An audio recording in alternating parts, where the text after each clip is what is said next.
Tatanggalin na natin yung gulong. So ito yung gulong na sa likuran, 8090. At ito yung harap, 70. Yan, 7090. So palitan na natin ito ng malaking gulong mga bay. Let's go.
So yan mga bay, ito na po yung nakabit na natin yung gulong na 80/100 yung likuran mga bay. So yung video, na-delete yung video nito pagkabit mga bay. Grabe, nakurap yung pag-edit ko, nakurap. Buti na lang may natira pa nung pang umpisa ko dito sa video. Kaya ayun, nakikita pa yung standard natin na gulong na pinalitan na natin ng bago. So ito po yung pinili natin, 80/100 by 14 para lumaki naman yung gulong natin. So dito nakikita ninyo na walang sabit mga bayo. Papasok pa yung isang daliri natin ito. Pero parang sasabit na. So parang max nito mga bays nasa 100/80 lang talaga yung max dito. Dito rin makikita nyo ang layo-layo pa konti. Layo pa, makapasok pa rin ng isang daliri. Hindi ko lang alam kung kaya pa ba yung 110 dito, 80/110 or 70/110. So napatakbo ko na, maganda siya dalhin dahil malaki yung gulong, tapos pwede mo pang palambutin dito. So tubeless na po siya. Yan, may gas-gas lang yung rim natin kasi nasiraan tayo nung isang gulong natin na flat, na running flat natin. So sayang. Hindi na lang, baka may paraan pa tayo dyan, may balik natin. So ito po yung spike niya. Maganda yung spike niya mga bayo. So nagustuhan ko, smooth siya, maganda siya gamitin sa may tubig. Dala ko kagabi na may tubig, oh. Kita nyo may mga dumi-dumi pa. So yan. Tapos ano pa ba ang dapat natin dito? Tignan ninyo ang lapad niya mga bayo. Siyempre 80/100 malapad talaga. Dito napapansin ko dito mga bay, dito sa rim natin sa likuran ni GB is tamang-tama lang yung mga bay ba ito. Maganda sa tignan. Para sa akin maganda sa tignan. Parang saktong-sakto lang talaga yung ganitong klase mga bay. So pagkabit natin dito, pagbili natin ng gulong mga bay, sayang talaga yung video natin na pagkarating nito na delete rin, nakurap. So ito, nabili ko ito sa halagang 1,460 ata plus. Kasama na to mga bay ha. At saka may sealant Pero dalawa to mga bay. Ito sa likuran is nasa 900 to plus. Sa harap naman is nasa 700. So ipapakita ko rin sa harap ngayon. So ito po yung brand niya. Noro. So ngayon lang ako nakagamit nitong gulong. Noro. Pero doon sa nabilhan ko na sealer, magadaming nagko-comment doon na ano mga bay, maganda daw. So tama yung rotation na pagkabit natin. So yan. So makikita natin yung expiry dito. Dito mga bay, oh, layo-layo lang. So yung expiry dito, hindi ko alam kung saan makikita. Ito pala yung expiry. Palang ito, 25. So 2025 ata to. Ito is nasa ngayon pa to na taon na gawa mga bay, ito na gulong. All good. So pangit na tingnan mga bay, oh. So pinturahan lang natin to. May pang pintura ako dito na 80 mga bay na binili ko. So lagyan ko to para mawala tong mga ganito, para hindi pangit tignan.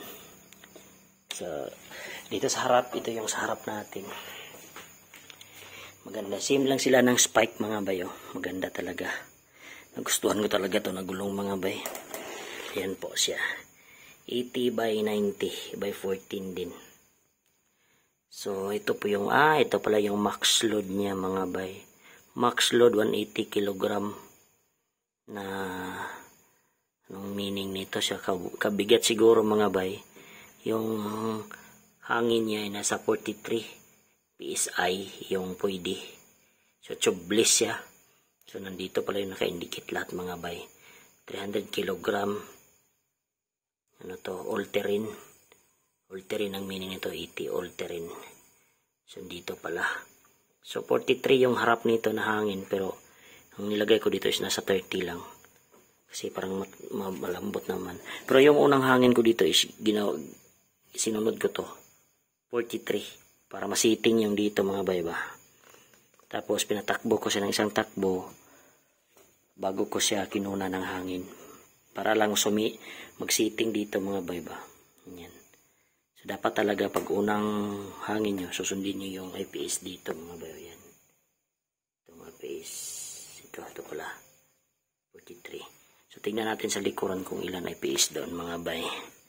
So nylon type siya. So nylon type to. So makapit to sa mga bay, sa ulan. So maganda din siya dalhin kasi mas malaki na, tapos yung daanan namin dito na papasok na rough road is maganda na siya magdala ng bounce mga bay.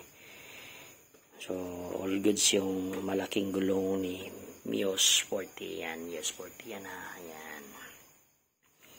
Yung dito, tingnan natin yung IPS dito kung ilan bang capacity dito. Kasi yung harap lang nakita ko na pinamax. Ito, minamax ko to mga bay. Lahat ng nilagay ko dito na hangin is 40 lahat. Asim pala. 40. Mas maliit yung hangin dito mga bay. 40 IPS lang, oh. PSI. Okay. So, yung max load niya this is 300 kg. Then 54L, hindi ko alam anong klase na to. So yan mga bay. So ayan lang ang may bahagi natin. So sayang yung video talaga mga bay na na-delete yung pagkabit nito. So okay lang, at least na-explain ko sa inyo kung ilan yung kung ito'y sasabit ba sa ating likuran mga bay. So wala siyang sabit ha, basta ito. Hindi ko lang alam kung kaya pa ba ang 110 nito. Kasi may gap pa mang kunti, oh. Kita niyo yung gap yan. Nakikita ba? Parang hindi.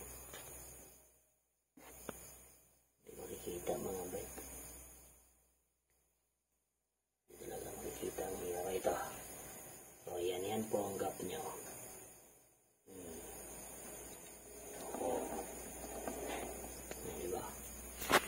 Dito sa harap pala, baka may magtanong. So hindi siya sumabit din, hindi siya sumayad dyan, oh. Ang layo-layo lang niya. Kaya all goods mga boys. Ayan lang. Let's go.